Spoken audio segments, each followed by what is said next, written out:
Good evening. Good evening. It's very nice to be with you again, isn't it, Ronnie? Lovely, lovely. We've got some very interesting people on the show tonight. We've got Chas Chase, The New World, Tina Charles. We had hoped to have a team of Eskimo dancers on the show, but at the last moment they got cold feet. We'll be interviewing the only remaining handsome cab driver in London and asking why are all the others so ugly. And we shall be speaking to a man who's lived for 60 years on nothing but carrots and oysters. The carrots give him the ability to see in the dark, and the oysters give him the ability. We must apologise for a fault in today's farming programme, Compost for Beginners. Vision and sound both failed, and the programme continued in smell only. And now, some news of programme changes. Due to the party political broadcast, last week's edition of This Week will be repeated tonight, replacing tonight's edition of Today, which was shown yesterday. This means that tonight, Tomorrow's World will be shown in place of all our yesterdays, the 9 o'clock news will be at 11:15, and the midnight movie High Noon is replaced by Breakfast at Tiffany's. And the morning story will be read by Robin Day later in the afternoon, just after a book at bedtime. If any of you find this at all confusing, please write to the BBC, and we will forward an informative pamphlet entitled How to Knit. Thieves broke into the National Fish Museum today and stole 17 stuffed trout and a chub. Police arrested a man 4 foot 2 tall, but threw him back as he was too small. A man who got away was said to be 23 feet tall and weighing 726 pounds. Now it's time once again to consider the state of the party. First time, second time, do his hat off. I say, haven't finished. Let me get another drink. Thank you very much. Hello, dear. How are you? Enjoying yourself? Yes, you have. Very nice, it's a very nice party. Oh, thank you, Robert. I wonder if I might use your bathroom. Yes, certainly, yes. It's up the stairs, first on the right and the last on the left. Thank you very much. I say, it's a funny time to be having a bath, isn't it? Wouldn't you prefer a drink? No, I'm not going to have a bath. I just... Oh, I see. Well, there's nothing else much you can do in there. There's just a bath in there, you know. Just a bath? Yes. No other things? No. Oh. Only I rather wanted to, see a man about a dog. Well, old Griffith over there, he's a vet. No, not a real dog. Oh, I see. No, I just wanted to sort of, wash my hands and generally, go upstairs. Oh, well, there's no need to go upstairs. You can wash them in the kitchen, okay? No, I hardly think that would be right, surely. I wanted to use the smallest room. Yes, well, that would be Camilla's bedroom, but she's asleep at the moment. I mean, there is a little brush cupboard under the stairs, if you like. No, you don't seem to understand what I mean, If I said I wanted to inspect the plumbing, would you understand what I mean? Yes? Well, that's what I want to do. I want to inspect the plumbing. But you'd get filthy out of it. No, you don't. I'm going to be absolutely frank with you. I want to do ones.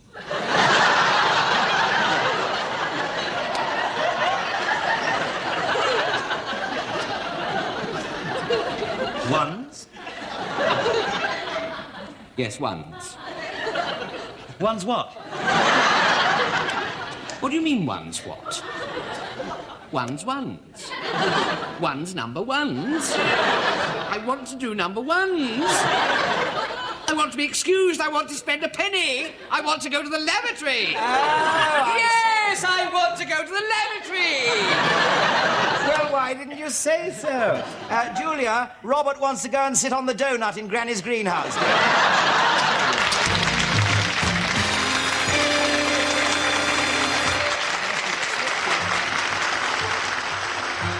The honey wind blows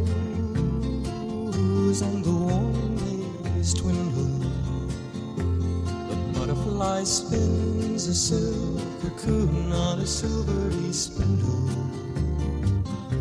The petals fall from the last red rose, the last red rose, and the honey wind blows. The petals fall and the summer goes, the summer goes, and the honey wind blows.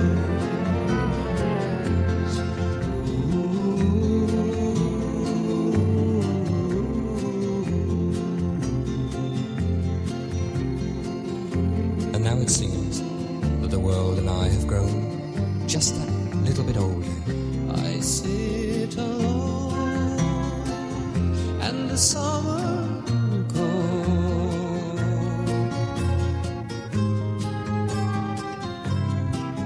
and the honey wind blows. The honey wind blows and the days grow colder, and somehow the world and I have grown just that little bit older. I sit alone where the fire glows and the honey wind blows. I sit alone and the good Lord knows I love you so. When the honey wind blows.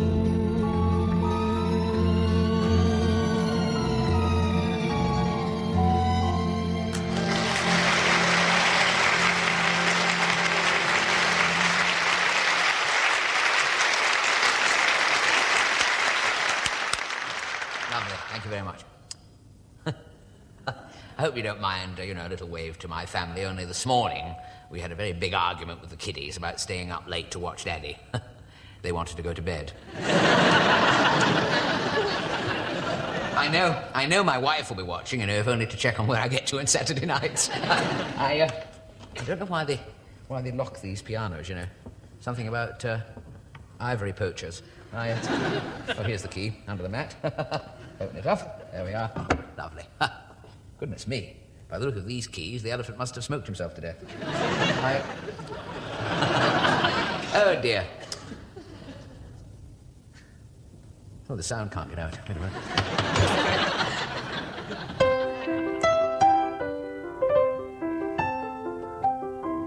Needs a tune as well. That was supposed to be Tea for Two. Actually, why I wanted the piano here tonight was not so much to play it, although a quick arpeggio never hurt anyone. But have you ever thought that if Logie Baird hadn't invented television, we could all be out enjoying ourselves? I could actually be sitting here all night, I may have to. I've got one foot caught under the pedals. I was going to relate an incident years ago when I played the piano in a public house. I did, honestly, It's incredible, really, isn't it, when you see me sitting here in a Harley Street sweater and alligator socks? And it's not easy getting the socks off an alligator. Yes, I used to play the piano in a pub, just sort of background music.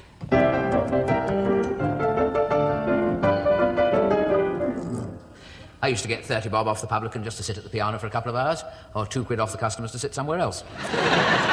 Not much money by today's standards. Wasn't a hell of a lot then, either. But they were hard times, very hard times. I used to lie awake at nights, making plans to ambush meals on wheels. And I remember I broke my glasses. Broke the glasses, the lens was completely smashed, and I couldn't afford to replace it, so I had it boarded up. I was 2 years squinting through a knothole. Now, you've got to believe all this, or what is coming will seem ridiculous. So anyway, this particular night, just before closing time, it was a Saturday, and all the customers were singing away.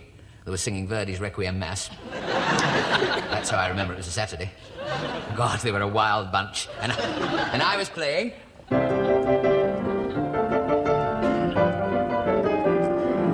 And suddenly, this man shouted out, "That piano playing is terrible," he said. "I've got an old cat at home that can play better than that." Well, it all went quiet. Not as quiet as this, but quiet. And my mother, who had been sitting quietly in the corner, taking the back off a fruit machine,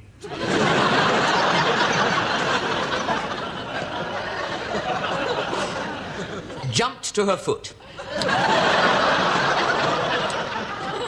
Did I tell you she had a wooden leg? Jumped to her foot. I knew it was her. I could see her through the knothole. She said, "Sir, what's your name?" "McHugh," said he. McHugh. He was Irish by extraction. He once had a tooth out in Dublin. She said, "Sir, are you out of your mind, or have you been drinking the bitter?" He said, "I'll show you." So he goes out, he comes back with this old moggy cat. The cat jumps on the piano stool, and the man puts a piece of music on the stand, and he said to the publican, "Now, this is a little bit he wrote himself. Just listen to this." And the cat sat there and started to play. Now, wasn't a brilliant pianist. I'm not going to pretend it was for a minute. Quite a nice touch, but couldn't quite reach the pedals of the back leg. Anyway, finished the piece, and the publican said, "Do you mean to tell me that old cat wrote that music?" He said, "That's marvellous," he said. "Why don't you get it orchestrated?" Well, the cat jumped off that stool and was out of the door in no time.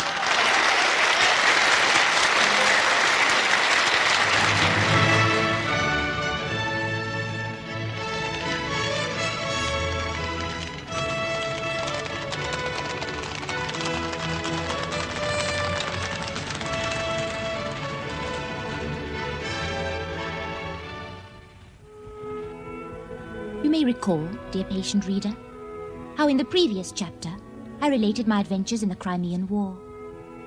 After the garrison had been evacuated, I had attempted to return to England, but sad to say, had not sufficient money to complete my journey, and had arrived in Paris penniless.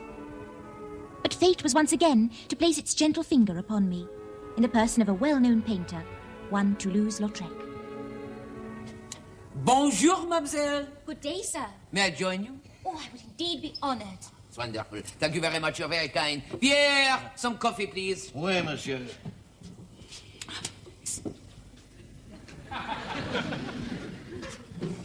Angelique.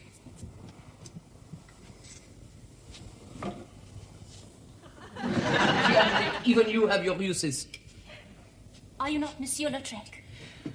I trust you do not object to my forwardness. No, I am just looking at it. It is very beautiful, my dear. I am indeed, as you say, Toulouse-Lautrec. And you very well might be the girl I've been searching for all these years. I wonder, my dear, if you could lend me 100 francs. Only I appear to be rather short this week. You appear to be rather short every week. You haven't paid the rent for 3 months. Rent for that flea-ridden attic? Le corbeau mettre un corbeau sur un arbre, percuter des tons, un paquet de suffrage, mettre qu'on râle, ça parle d'un galé, chez lui, un paquet de langage. Oh là là là, d'où vous me à l'aise? Je vous envoie de les parents. Ne t'es pas l'entendre, il est l'église. Oh, y'a la cigale, on chante tout, c'est tout à fort, c'est bouffeux. Ballon. Fortunately, I did not understand the language. But the argument soon blew over, and Monsieur Lautrec began again to persuade me to model for him. And thus it was that an hour later, I found myself accompanying him to his studio above the cafe.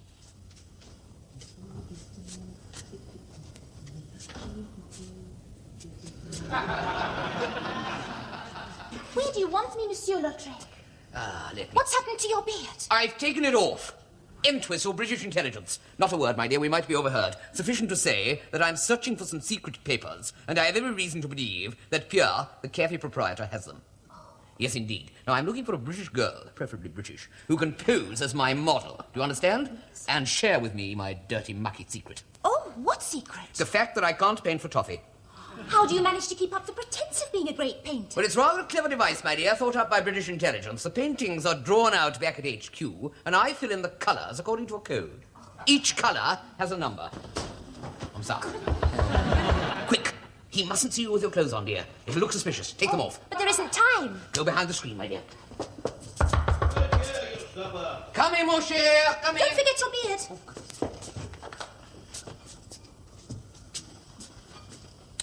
Well, Oh, there you are, monsieur. Are you just going out? No, I've just come back in. Yes. Oh, I've brought some supper for your little girl also. Where is she? As a matter of fact, she is undressing behind the screen. Oh, mademoiselle, supper is here. Make haste, or your noodles will get cold. Yeah, I insist you leave us alone. Oh, very well, monsieur. I will leave you with your little bedmate. She is not my bedmate, Pierre. She will have to be. There is only one bed. So I sleep on the floor. I myself would find that very hard. Oh, I could sleep on a clothesline. Oh, that's a good idea. You could hang yourself up on your little hook. And so began my new career as a model for British intelligence. It seemed to be one long round of dressing and undressing. It was hard work, but it certainly achieved results. After 3 weeks, Mr. Entwistle's technique had improved enormously. But Pierre had begun to press his intentions upon me, especially when Mr. Entwistle was not present. And on one occasion, completely overstepped the bounds of gentlemanly conduct.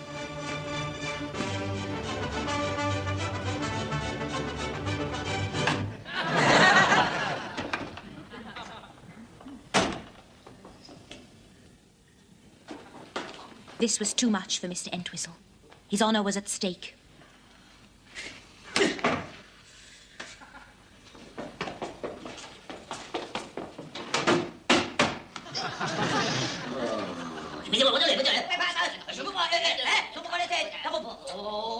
The duel was arranged for the following morning at 8 o'clock.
That was the last I was to see of Mr. Entwistle.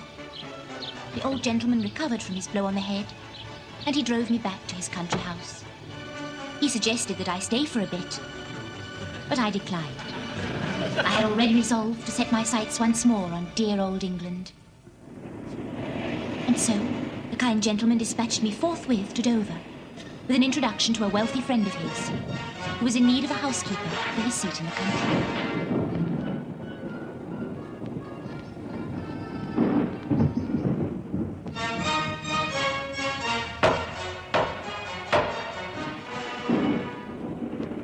What a feeling of dread suddenly overcame me. What sort of house had I come to?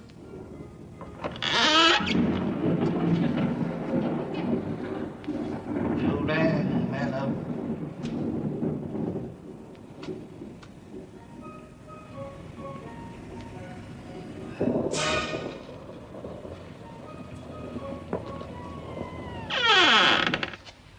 What manner of man was I to encounter within these gloomy walls?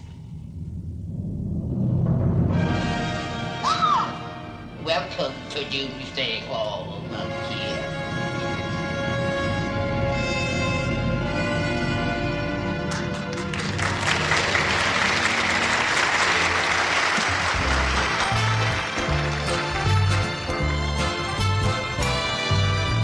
Winter froze the river, and winter birds don't sing. So winter makes a shiver. So time is gonna bring you spring. You've been running,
Next.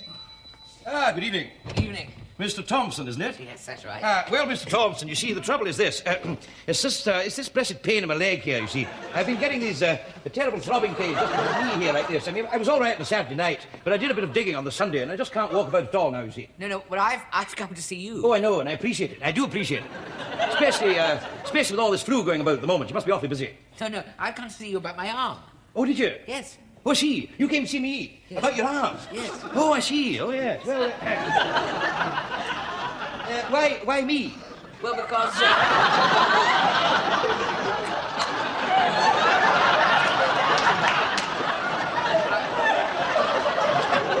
I came to see you because you're a doctor.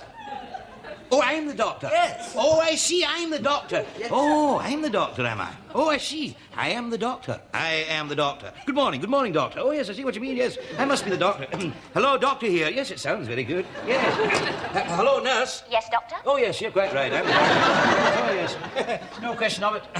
Now, which part of Spain did you want to go to? No, I've come to see... The lower half of Spain's awfully nice at this time of year. A bit crowded, but I'll see what I can do. Nurse, would you bring in the Torremolinos Sunshine holiday brochures, please? You're a doctor. Oh, we're not arranging people's holiday bookings at the moment. No. Oh, I'm awfully sorry. No, we can't accept any more holiday bookings just at the minute. No, I didn't come to see you about holiday bookings. Theatre bookings, was it? I can help you there. No. And I come to see you about my arm, you see. I am a patient. You're a doctor. Oh, I am the doctor. Oh, yes, I'll have to write that down in large letters. Yes, D-O-C-K-T-E-R, doctor. Yes, oh, yes. Yes, I see now. Yes, I've got it. Right, what can I do for you, doctor? No, I'm not a doctor. Oh, you're not a doctor? No. Oh, dear, well, we're wasting each other's time here. I think I'll be off then. No, I'm the chartered surveyor. Oh, you're the chartered surveyor. Oh, now we're getting somewhere. Right. And What have you last week I broke my arm. Broke your arm, yes. It has been set in plaster. Set in plaster. But I think it's getting worse. Think it's getting worse. Causing me more pain. Causing me more pain. And I can't sleep at night. And you can't sleep at night. What should I do? Well, I think you should see a doctor. Don't break it, you'll break it. Just sit there a minute. I'll be with you in a minute. I've got a couple of... now, where are we? Oh, how is it, Mr. Jenkinson? They're a bit tight, I think, Doctor. Oh, are they right? I'll just a minute. I've got something else in here. I'll have a look for you. Oh, yes. Try a pair of these. Try a pair of those. I think they're a bit more expensive, but they're awfully smart. Good night to you. That's it. Now then, who's next? Me. Oh, you, yes. Well, what can I do for you? Well, this arm is getting increasingly more painful. All right, well, yes, come over here. Just lie down on the couch, take off your coat, and I'll have a look at your trousers for you. That's it. A half a pound of jelly babies, please, Oh, Doctor. I'm afraid we're out of jelly babies, Mrs. B. We've only got mint humbugs at the minute. Oh, These are fine, dear. Doctor. I'll have them. Oh, right. I think you'll be satisfied with those, Mr. Jenkinson. That'll be... Oh, I've made another pair there, if you'd like. Yeah, it's more like it. That's a decent piece of paper. Put them down there. That'll be £8.50. £8.50. Yes, Doctor. £8.50, as we used to say. Yeah. There we go. Right. Thank you very much. I'll just stick a bit of that on there. A wee bandage. There we go. I don't think you can go far wrong in those. You'll have a go if you like. I mean, you can try it. Thank you very much. I'll just... thank you. Right. Oh, and I've got those for you. There's about 24 there, so they should last you through the winter. How many should I take, Doctor? Oh, no, you don't take them. No, they're extra fly buttons. You never know, do you? Right. Mind your head on the way out, won't you? Yes. Now, how's he getting on, nurse? A quarter of licorice, all sorts, please. Quarter of licorice, all sorts, certainly, Mrs. B. Always glad to oblige you at any time. There we are. That's it. Oh, my goodness. That's it. One for luck. Now then, I'm afraid we haven't got any smaller bags in this. I hope there's... There we go. Lovely. Oh. How much, Doctor? Pardon? How much would that Well, be? whatever you've got in your hand, if you're in that... Can you read that all right? Goodbye. Goodbye, Doctor. Mind your head on the way out, won't you? Yeah, that's it. Right, who's next? Oh, you over here. Yes, Come along, it's my not- dear. Oh, no, it's the arm, it's- Doctor, oh, it's sorry. the arm. It's the arm, yes. Look, I think we're both wasting each other's time here. You think so? Yes, I haven't... I must be honest with you. I haven't come to see you about my arm. Now you're talking. Pull up a bent one. Sit down. Yes, I want a new car. Oh! That's more like it. Nurse, would you come in, please? Was it the Alvis in the window you were interested That's in? the one I am. Would you show Mr. Thompson the Alvis in the window, please, nurse? Yes, Doctor. Thank you. This Oh, way. don't bother to mind your head on the way out. Now, ladies, how are you getting on in here? Come on, Bella, you've done yet, dear?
Last month on this programme, we dealt with the Reverend W.A. Spooner of New College, Oxford, initiator of the Spoonerism, the man who once said to his congregation, "Now let us preel and neigh and confess the dongs we have run." The success of our profile on Spooner has led to a new West End musical which closed last week in rehearsal. Here then is an excerpt from the show.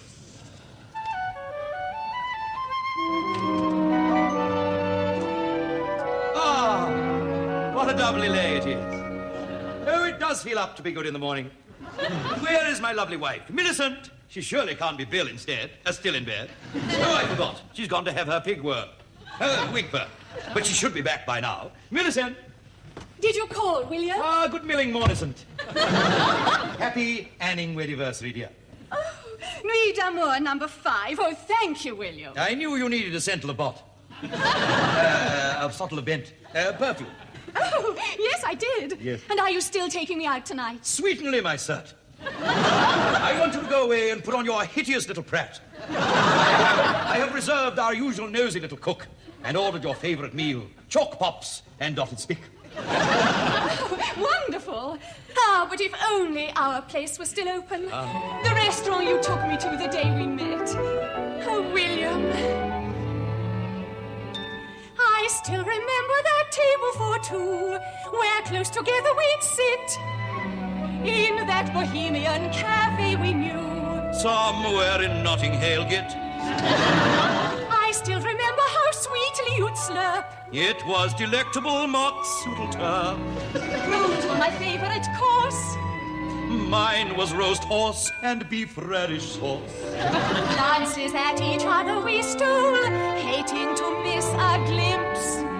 Over the chackin' kisserole and the shrotted pimps. I still remember that melon with ham. Followed, of course, by roast ladle of Sam. We haven't changed since 1882. I'm still your Bill. I'm still your Millie Sue. My Bill. My silly moo.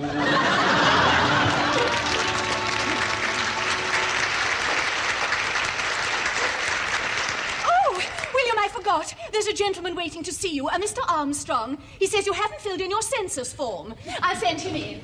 Mr. Armstrong? Good morning, Dr. Spooner. My name is Mr. Armstrong. How do you are, Mr. Dewstrong? Armstrong. Nevertheless, I'm demeted to like you. My wife has just gone away to make us a nice tot of pea. I didn't come here to drink tea, I'm afraid. No, I came to see you about the census. Oh, all right. Don't get your knickers in a twist. Oh, I did that one right. I'm sorry. Don't get your twisters in a nick. What do you want? Well, I want to know, for example, besides yourself and your wife, if there are any other people domiciled or resident in this domicile. Well, I have a university colleague staying with me who is writing a thesis on songs of the Wild West entitled Fire Near Folk Music. Would you like to hear one? Well, I don't think so. Oh, then show yourself. It was round-up time at Cherokee Landing, and the cows were randy for bedding, ready for branding. I was playing cards with Slim and watching his moves, when I thought I heard the distant hounding of hooves. Overcome with fear, I couldn't quite stifle. Just for safety's sake, I picked up my rusty trifle. Well, in galloped a gorgeous gal in spangles and crystals, threateningly brandishing her Bristol. Brandishing Bristols? Pounding hooves? Really, Dr. Spooner, this is letting us go where? Going us netwhere? Getting us nowhere, is that what you're saying to Trey? Well, what do you wish to know? Well, I wish to know complete details of your family, where you were born, your earnings, and so forth. If you will dictate them to me, I will copy them all on a little bit of paper. Very well. Well, I was scorned in Botland, and my wife was worn in Bales. I have one dun and two sorters. That's one female and two fails. Domestically, we're overdaft and postly undergrade. There's Harry, she's the mousekeeper, and Moosey, she's the lady. Forgive me for asking, but could you take it slower, please? It's not that I am doubting a Guinnester of mod. It's just that my ears haven't quite become accustomed to the manner of your speaking, and it sounds a little sod. Well, there's Harry, he's the gardener. There's Gary, he's the hardener. And Colin, he's the boot boy. And Bolin does the coots. There's Melanie, the tweeny maid. Young Edie Tween the lemonade. And Bertie is my doggy. Ah, little dirty Bob. My mother comes from Britain, my father comes from Turkey. So, your mother, she is Titish, and your father, he's a Burke. And you'll be very glad to see that concludes the inventory. I think that you'll admit that it's a lovely wob of jerk. Wob of jerk? Wob of jerk, Mr. Dewstrong? Your words are not making sense. Not making sense? Poppy dash and baldercock. Really, I've never heard anything so relifeless in all my dick. I must ask you to leave my house at once. I'm going, don't worry. Or heave it, if you prefer. Heave your louse? Yes, I indeed. shall certainly heave your louse. Yes. If you don't want the line, I'll have it. Wonderful thing is. I shall heave your louse. Yes. This is a nightmare, I tell you. My hound is going red in circles. Not making sense. Oh, how bare he, the dastard. Has he gone? Has he gone? Good gracious me, has he gone? Of course. As from now on, I am house of this headhold. But Mr. No Armstrong! buts, Mrs. Spooner. I am not as confused as I seem. Now, look, from now on, and you can go up these clothes and take your stairs off straight away. And talking of stairs, we'll stair this up for a tart.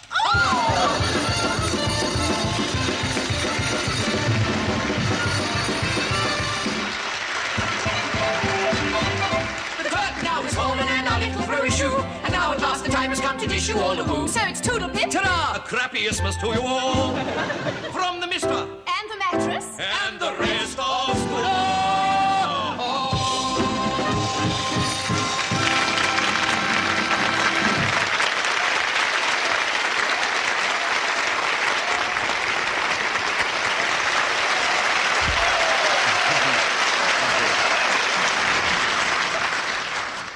Well, that's all for this week. Next week, we'll discuss assistant headmasters who pose in school photographs and ask, should they stand by their principals? And we'll be looking at nudists and asking, can they show us a thing or two? And finally, a late news flash. We've just heard that Raquel Welch has been signed to play Quasimodo in the new film entitled The Hunch Front of Notre Dame. And now it's good night from me. And it's good night from him. Good night. Good night.